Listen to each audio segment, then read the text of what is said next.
किधर हो भाई साहब? जल्दी आ जा। इंतजार कर रहे हैं आपका, कब से इंतजार कर रहे हैं हम। कहाँ थे? और सब बढ़िया? तो शुरू करें क्या कि हम quadratic quadratic equation quadratic equation का थ्योरी देख रहे हैं। ठीक, आप लोग तैयार हो? सिर्फ बैठ के मूर्ति की तरह देखना नहीं है। हो सकता है कॉपी लेके देखते कि एटलीस्ट शॉर्ट नोट्स तो बना ही सकते हो ना, कि जो बेसिक रिक्वायरमेंट फार्मूला है, जो चीज़ आपको लग रहा है नहीं हो रहा है उसको लिख लो यार। इसमें इतना शर्माना क्या? ऐसे बैठे हो साहबजादे की तरह, हाँ मास्टर पढ़ाओ। ये हो क्या रहा है हमारे देश में? और दोस्तों लोगों को बता दो कि हम शुरू कर चुके हैं। क्वाड्रेटिक इक्वेशन ख़त्म होने वाला है आज शायद, यदि आप लोग इंतजार कर ले थोड़ी तो शायद कह सकते हो ख़त्म हो गया। जैसे एनसीईआरटी में आपको क्या मिलेगा? 3 एक्सरसाइज मिलेगा। जैसे मान लो 4.1 होगा एक। बेसिकली 4.1 में क्या है, आपको चेक करना है कि क्वाड्रेटिक इक्वेशन है कि नहीं है। कैसे? जैसे दिया रहेगा कि 4x + 2 × 3x + 1 = 5x², कि चेक करो कि ये क्वाड्रेटिक इक्वेशन है कि नहीं। आप पहला लेक्चर देखेंगे, उसमें बताएं किस तरह से इसको चेक करना है। तो क्वाड्रेटिक इक्वेशन को चेक करने के लिए क्या, इसके हम स्टैंडर्ड फॉर्म पे जाते हैं कि ax² + bx + c = 0। अगर इस फॉर्म में आ गया तो हम बोलते हैं क्वाड्रेटिक इक्वेशन है। वेयर a = 0, ये जो x² का कोफिशिएंट है 0 नहीं होना चाहिए। तो हमको इसे क्या करना पड़ेगा? सिंपली ट्रांसफॉर्म करना पड़ेगा। जनरली इसको इससे गुना करिए, 12x² + 4x + 6x + 2 = 5x²। कुछ नहीं किए, 4 से एक बार 3 में गुना किए, एक बार 1 में 4x, 2 से 6x + 2 = 5x²। तो ये 5x² का हम इधर लेते थे, हो जाएगा 7x² + 6 4 10x + 2 = 0। तो बस ये आ गया इस फॉर्म में, जहाँ a = 7 हो गया, b = 10 हो गया, c का वैल्यू +2 हो गया। तो यही है अपना क्वाड्रेटिक इक्वेशन। ओके, तो आपका जो पहला चैप्टर है 4.1, तो उसमें यही चेक करना है। और कुछ लैंग्वेज वाला क्वेश्चन है, उसको पढ़ के देख लीजिएगा, उस पर आपको पूरा बन जाएगा। ठीक, और उसके बाद जाता है 4.2, तो उसमें है जैसे 4.2 है, 4.2 में है आपका फैक्टराइजेशन वाला मेथड पर।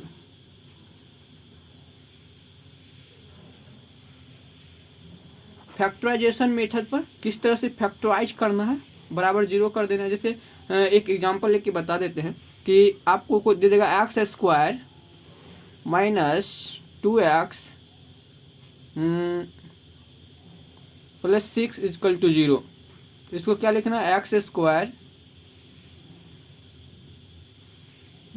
3x + x and x² - x - 6 ले लेते हैं, 2 = 0। यहाँ पे क्या करना है, इसमें हम कॉमन लेना है ताकि इस फॉर्म में आ जाए। यहाँ पे क्या ले सकते हैं? x² मतलब 2x है, यहाँ पे x कॉमन लिए तो ये जगह x - 3, यहाँ पे 2 कॉमन ले लेते हैं, +2 कॉमन लिए तो ये x - 3 = 0। तो x - 3 ये दोनों सेम है, इसको कॉमन लेना है। आपने 9 भी पढ़ा होगा फैक्टराइज करते कैसे हैं, यहाँ सीखना है उसका एप्लीकेशन यूज करके हम क्वाड्रेटिक इक्वेशन का रूट्स निकालते हैं। तो एक बार इसके बराबर 0 करना है, इसके बराबर 0 करना है। x - 3 = 0, x + 2 = 0, यहाँ से x = 3, x = -2। यही इसी फैक्टराइजेशन मेथड पे आपका पूरा सेकंड एक्सरसाइज क्वाड्रेटिक इक्वेशन का बन जाएगा।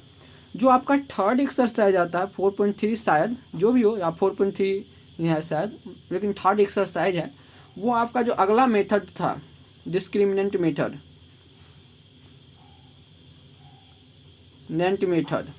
उस पर है। क्या उठा? x = -b + √b² - 4ac/2a। इसी तरह कोई क्वाड्रेटिक इक्वेशन देगा 2x² + 5x + 6 = 0। यहाँ पे बस आपको लिखना a = 2 दिया हुआ है, b = 5 दिया हुआ है, c = 6 दिया हुआ है, इसको इसमें पुट करना है, यहाँ से 2 रूट्स निकलेगा तो उस पर ये हो जाएगा। और इसी को क्या लिखे थे हम, x बराबर -p plus minus root D बटे 2a। ठीक, d को डिस्क्रिमिनेंट बोलते थे, d बराबर होता था b स्क्वायर माइनस 4ac। यहाँ से नेचर ऑफ रूट्स निकल जाएगा आपका, क्या नेचर ऑफ रूट्स। कैसे नहीं बताते हैं नेचर ऑफ रूट्स, जैसे ये क्वाड्रेटिक इक्वेशन है, यहाँ से हम निकाले a b c का वैल्यू हमें पता है, तो यहाँ से हम निकालेंगे b स्क्वायर माइनस 4ac, यहाँ पे रखेंगे। अगर इसका वैल्यू पॉजिटिव आ गया, मतलब 0 से बड़ा आ गया, जैसे 4 3 5 आ गया, तो इसको बोलेंगे पॉजिटिव, मतलब इसी को बोलते हैं ग्रेटर देन 0। अगर ग्रेटर देन 0 आ गया तो उसको बोलते हैं रियल रूट्स हो जाएगा। एंड दोनों जो रूट्स होगा वो अलग अलग होगा, यानी रियल एंड डिस्टिंक्ट, मतलब अलग अलग रूट्स होगा, मतलब डिफरेंट रूट्स होगा। रियल एंड डिस्टिंक्ट या डिफरेंट बोल सकते हो। ठीक, एंड अगर बी स्क्वायर, यहाँ बी का वैल्यू रखेंगे माइनस 4ac रखेंगे। अगर ये लेस देन 0 आ गया तो ये हो जाता है, ये नॉट रियल रूट नहीं होगा। क्या हो जाता है, ये कम्प्लेक्स हो जाता है। जब आप 11th में जाइएगा तो वहाँ पढ़िएगा, नॉट रियल रूट नहीं होगा। अगर बी स्क्वायर माइनस 4ac बराबर 0 हो गया, ठीक, तब क्या होता है, equal roots, real and equal roots. और वो रूट्स क्या होता है, दोनों -b बटे 2a के बराबर हो जाता है। तो अगर हम इस केस में देखें कि यहाँ पर क्या आता है इसके लिए, तो b स्क्वायर 25 माइनस 4a 2 6 24 2 ना 48, यानी 25 माइनस 48, ये ज़्यादा है, ये लेस देन 0 आएगा, तो मतलब नॉट रियल। इसका जो रूट्स होगा वो रियल नहीं होगा। नेचर, इसे बोलते हैं हम नेचर ऑफ रूट्स बताना। ये हो गया आपका पहला, ये अगर पॉजिटिव हो गया, ये दूसरा, ये तीसरा, इसे बोलते हैं नेचर ऑफ रूट्स। तो यहाँ पे आपका एनसीईआरटी ख़त्म हो जाता है। अगर आप थोड़ा एक कॉन्सेप्ट और ले ले इसमें, क्या, 1 minute bro, 1 minute, don't worry यार, ये सब मत देखो, आप लोग पढ़ाई पर ध्यान दो। देखो, जिस आपके पास जितने भी रिसोर्स है, आप उतना रिसोर्स से आपको काम करना होता है। अभी जो है आपके पास, उसमें आप अपना बेस्ट देने का प्रयास कीजिए। जो आपके पास नहीं है, आपको लगता है ये होता तो अच्छा होता, लेकिन नहीं है, कोई बात नहीं, जितना है उसमें पूरा बेस्ट दीजिए। हाय नहीं है, जो नहीं है उसके बारे में सोच के काफ़ी है। ठीक, एक नया जो कॉन्सेप्ट कभी कभी पूछ सकता है कि एक नदी देखे हो, नदी का पानी ऐसे ऐसे बह रहा है, इधर से, ये नदी का पानी इधर जा रहा है, उस नदी के पानी को क्या मान लेते हैं, नदी का पानी को बोलते हैं वेलोसिटी है किसका, रिवर का। ठीक, यहाँ एक मंगरुआ है, कौन है, मंगरुआ है। मंगरुआ क्या किया, इन नदी पर नाव लेकर के ऐसे बैठ गया और इधर चलने लगा, मतलब जिधर नदी जा रहा है उधर ही जाने लगा। इसका वेलोसिटी किससे, बोट से जा रहा है, बी है। यहाँ पे कल्लू है अपना, कल्लू, ये क्या बेचारा, इसको इधर जाना था, ये भी बोट लिया, ये इधर चलने लगा। वेलोसिटी ऑफ बोट किसका, ये है मंगरू, ये है कल्लू। तो क्या होता है ना, जैसे नदी ऐसे जा रहा है, आप ऐसे जा रहे हो, तो जैसे आप ऐसे जा रहे हो तो नदी का पानी आपको पीछे धकेलता है। ठीक, तो यदि नदी के पानी से पहला मंगरू के लिए मतलब ये मंगरुआ है अपना, तो मंगरू के लिए देखे, देन इसका जो नेट वेलोसिटी होगा कितना स्पीड से जाएगा, क्या नेट वेलोसिटी ऑफ किसका, मंगरू का। ये एक तो पानी जा रहा है इधर, पानी, उस पानी पे ये बैठ गया है, यानी दोनों और फास्ट हो जाएगा। ये जो velocity of river plus velocity of boat, जितना नदी का पानी है, और जिससे मान ली नदी का पानी 5 मीटर पर सेकंड है, अगर बोट से जा रहा है 2 मीटर, 7 हो जाएगा। ठीक, इसी तरह हम कल्लू के लिए देखें, कल्लू के लिए इसका जो नेट वेलोसिटी फॉर कल्लू क्या हो जाएगा, इसमें देखिए वेलोसिटी ऑफ रिवर ऐसे जा रहा है, कल्लू का वेलोसिटी ऐसे, मतलब अगर कल्लू आगे बढ़ रहा है मतलब कल्लू का वेलोसिटी ज़्यादा होगा, velocity of boat minus velocity of river. देखिए नदी तो इससे बह रही है, अगर कल्लू इधर जा पा रहा है मतलब कल्लू का वेलोसिटी ज़्यादा है इसलिए जा पा रहा है। इसलिए पहले लिखे क्या, वेलोसिटी ऑफ बोट।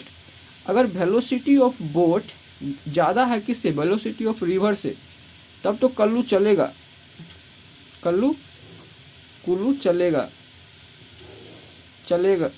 किस डायरेक्शन में, अपोजिट डायरेक्शन में। ठीक, अगर रिवर का बोट वेलोसिटी ज़्यादा हो गया किससे, बोट से, तो रिवर क्या करेगा, बहा ले जाएगा कल्लू को, अपने डायरेक्शन में बहा ले जाएगा। इस पे भी बोलते हैं, ये जो आपका हो गया जब सेम डायरेक्शन में जा रहा है मंगरू के केस में, इससे क्या बोलते हैं, इससे बोलते हैं मंगरू के केस में जब सेम डायरेक्शन में जा रहा है तो उसे बोलते क्या, डाउन द स्ट्रीम।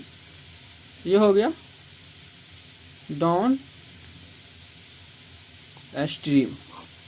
ठीक, डाउन स्ट्रीम। ये जो कल्लू है जब अपोजिट डायरेक्शन जा रहा है, अपोजिट डायरेक्शन में, इसे बोलते हैं up the stream, up stream. जब भी सवाल में कहें डाउन द स्ट्रीम मतलब दोनों सेम डायरेक्शन में जा रहा है, सेम डायरेक्शन। जब भी कहे अप द स्ट्रीम मतलब अपोजिट डायरेक्शन, अप से अपोजिट। ठीक, ये याद रहेगा। एक मिनट भाई। ओके, यहाँ तक हो गया up the stream, down the stream. कोई दिक्कत जब आएगा तब इसका आप प्रयोग कर लेना, उसमें कोई दिक्कत नहीं है। यहाँ पे आपकी जो क्वाड्रेटिक है वो ख़त्म होती है, क्वाड्रेटिक इक्वेशन एंड होती है। ठीक, तो एक बार हम रिवीज कर लेते हैं क्वाड्रेटिक इक्वेशन होता क्या है। क्वाड्रेटिक इक्वेशन इस फॉर्म के होते हैं, ax² + bx + c। ठीक, जहाँ पे a ≠ 0। इसका मैक्सिमम रूट्स कितना होता है, 2 रूट्स होता है, कोई दिक्कत नहीं। और रूट्स निकालने का जो मेथड है, रूट्स निकालने के मेथड, 2 मेथड पढ़े थे, पहला फैक्टराइजेशन एंड दूसरा डिस्क्रिमिनेंट मेथड। फैक्टराइजेशन में क्या, जो भी क्वाड्रेटिक इक्वेशन दिया था उसको 2 फैक्टर में करते थे, उसको 0 कर देते थे। डिस्क्रिमिनेंट में था x = -b ± √b² -4ac/2a। और उसके बाद क्या पढ़े थे, नेचर के बारे में, रूट्स के नेचर के बारे में, मतलब रियल कब होगा, जब d > 0 then real and distinct, मतलब अलग अलग, d = 0 देन रियल और इक्वल हो जाएगा, d < 0 मतलब नॉट रियल। तो बस समझिए, ये आपका पहला चैप्टर हो गया एनसीईआरटी का। दूसरा पहला चैप्टर कौन सा, ये हो गया पहला चैप्टर, उसमें चेक करना होगा क्वाड्रेटिक इक्वेशन कौन सा है। दूसरा होगा फैक्टराइज पर, तीसरा होगा डिस्क्रिमिनेंट मेथड और नेचर ऑफ रूट्स पे। हम यहाँ पे थोड़ा रिवाइज कर लेते, जो पॉलिनोमियल चैप्टर में आपको बताए थे, पॉलिनोमियल में क्या बताए थे, अगर डिग्री 2 होगा, अगर डिग्री 2 है उसे बोलते हैं क्या, क्वाड्रेटिक पोलिनोमियल। और उसका जो फॉर्म होता है वो होता है ax² + bx + c। ये क्वाड्रेटिक एक्सप्रेशन था, बराबर 0 कर देंगे तो इक्वेशन होगा। ठीक, इसका भी देखे थे 2 रूट्स होता है। अगर रूट्स को मान ले अल्फा और बीटा, इसमें कुछ रिलेशन देखे थे क्या, alpha + beta = -b/a, alpha × beta बराबर क्या, c/a। एक ये रिलेशन क्वाड्रेटिक में, क्वाड्रेटिक एक्सप्रेशन में। दूसरा कि इसका जो कहेगा न्यू क्वाड्रेटिक इक्वेशन फाइंड करो, न्यू क्वाड्रेटिक इक्वेशन फाइंड करने के लिए x² - sum of roots × x + product of roots = 0। ये याद रखना है। ठीक, इसमें देखे थे अल्फा माइनस बीटा का फॉर्मूला, ये क्या होता है, √अंडर अल्फा + बीटा का होल स्क्वायर -4 अल्फा × बीटा। तो बस इसको भी याद रखना है। ये था आपका क्वाड्रेटिक का। इसका जैसे ये भी पूछ सकता है कि कोई क्वाड्रेटिक का वैल्यू रूट्स क्या होता है। अगर p ऑफ a, अगर x की जगह क्या पुट कर दे, a, अगर ये बराबर 0 हो गया देन x = a को क्या बोलते हैं, x = a रूट्स कहलाएगा। ठीक, देखिए x = a है, क्या है उसका क्वाड्रेटिक का रूट्स है, x = ए को क्या लिख सकते हैं, एक्स माइनस ए बराबर 0। अगर एक्स बराबर ए रूट्स है किसका, a x square plus b x plus c बराबर 0 का, देन एक्स माइनस ए क्या होगा, एक फैक्टर होगा इस क्वाड्रेटिक इक्वेशन का, ठीक। यानी एक्स माइनस ए से a x square plus b x plus c इसको डिवाइड कीजिएगा तो आपको यहाँ से आराम से डिवाइड हो जाएगा, ठीक। तो दूसरा फैक्टर यहाँ पे मिल जाएगा, वहाँ से भी आराम से बना सकते हैं। बाकी ये सब एक्स्ट्रा हुआ आपके लिए कि किस तरह से हम दो चैप्टर को रिलेट कर सकते हैं आपस में। बाकी यहाँ पे आके आपकी चैप्टर ख़त्म होती है। तो मन से पढ़िए। ओके, खाना हो चुका है, जा रहे हैं खाने के लिए। नेक्स्ट चैप्टर कौन सा है, 2 वेरिएबल्स वाला, वो चालू करने वाले हैं। एक चीज़ आपसे पूछना था कि हम सोच रहे हैं क्या, जैसे हम विचार कर सकते हैं कि हम क्या करें आगे। तो आगे सोच रहे थे दो ऑप्शंस है हमारे पास, वो 3 है, तीसरा तो कंपलसरी है, ऑब्जेक्टिव बताना है। वो भी मतलब इस तरह से ऑब्जेक्टिव बताएंगे कि मतलब सेकेंडों में ऑब्जेक्टिव बने, उसके लिए नया नया ट्रिक लाएंगे यार, मज़ा आएगा। ओके, एंड दूसरा सोच रहे थे कि आपको एनसीईआरटी सोल्व करा दे पूरा, या पहले जैसे 10 important question for every chapter से, प्रत्येक चैप्टर से। और ये 10 ऐसा क्वेश्चन होगा कि जिसके एक क्वेश्चन से लगभग 50 क्वेश्चन बन सकते हैं। मतलब एक क्वेश्चन हो गया, अगर उसको आप अच्छा समझ लिए तो उससे रिलेटेड 50 क्वेश्चन आप सोल्व कर लेंगे। या इन दोनों में पहले क्या किया जाए, पहले तो अगर आप लास्ट तक देखें तो ये बताइएगा पहले आपके अनुसार क्या किया जाए। बाकी best of luck, thank you, bye bye, good day, okay, have a nice day bro.